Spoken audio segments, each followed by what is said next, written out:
Okay, so today's Tanya, the Alter Rebbe discusses a very, very interesting idea, which is he's been discussing this idea, which is the Torah has what we call. By the way, so the Alter Rebbe has been speaking about this idea of the Torah being called eight. There are two parts of the Torah. There's like the Pneumius Torah, the Chassidus, the Kabbalah, which is called the Eitz HaChaim, the tree of life. There are no questions. Then there's the Eitz HaDas, the tree of knowledge of good and evil. In other words, this is the Torah as it descends, tell us in this world right from wrong. But he says something very, very interesting, which is that when we study the Torah, particularly if you want to call it in the olden days where this was the main focus of Judaism, when we study the Torah, what we do is we're kind of sifting good from evil. Because the world was made in such a way, like the tree of knowledge, before the tree of knowledge, good was this world was heaven, and evil was like the dungeon, it wasn't in this universe.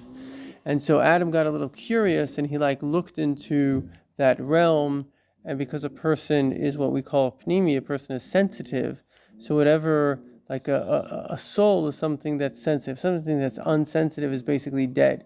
But a person that's healthy is sensitive, and if you're sensitive, you're influenceable. And if you're influenceable, therefore, when he looked into that realm and he saw, it looks, obviously what is evil in the end of the day is just, as they say it in England, it's frontage. It's just making itself look good, but it's still because you may be sensitive and trusting, oh, wow, that looks good.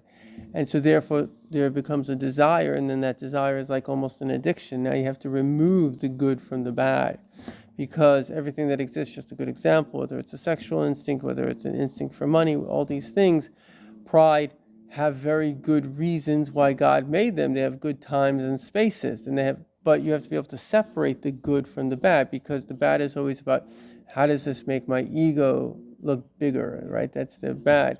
But the good is, how is this actually a good thing?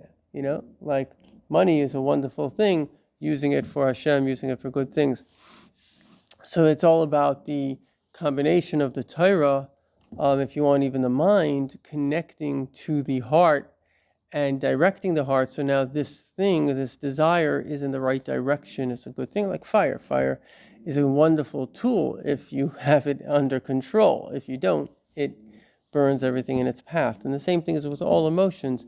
And so that's really the job of the Torah. Now what's interesting is that we, being part of the realm of Klippa, down here in this world, are you familiar with the word Klippa? Yeah, so down here in this world, when we study Torah and we delve into the separation and the nuances of good and evil, so we actually do a tremendous, almost favor to heaven. Why? Because the Klippa above, they lock and they hold on to certain Torah secrets. And the ones who actually, if you think about where was Torah revealed, it was revealed down here on earth.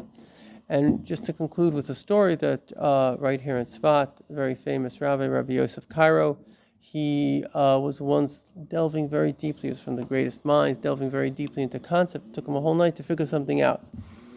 And the next day he walks into the Beis Medrash, he walks into the synagogue, like a young guy, says exactly what he said. So he felt a little, wow, it took me so long to figure this out, this guy knows it. So he was told he had an angel that used to talk to him. So the angel said, don't worry about it. You brought it in to this realm, this reality. Like you unlocked this secret. Once the secret was unlocked, other people were able to access it. So when we study Torah down here, particularly let's say today, there are modern questions. You have an internet, you have all these different things. You have to apply the principles of the Torah of Hashem to all these things. A person, it's part of the big problem of the world today is that you have a lot of technology that people don't have experience with, so the society perhaps hasn't created rules and boundaries around it. So it's just like a wildfire just consuming people. But obviously the Torah has the correct approach and everything. If you then use the Torah, say, okay, or go to a rabbi, what does Hashem say about this technology or this? And obviously there are parts that are good, parts that are bad. And then by working hard in this world, we unlock the Torah secrets. And that's why it says that the angels actually come down to study Torah from us below. Who are we? They're much smarter than us. They know a lot more, but we're the ones that are given through our effort, because here in this world, everything is a challenge, is an effort. And then just to conclude with this other thing that I just saw this guy had a dream, and he went into the office of the Rebbe, and basically the Rebbe gave him a mimer, and the essence of the mimer. Are you familiar with Maimarim? So the essence of the mimer was this idea that things are what's called nisyonos, right? So the world has already been refined. So the challenges that we have now are much more challenges that we are being tested in our faith.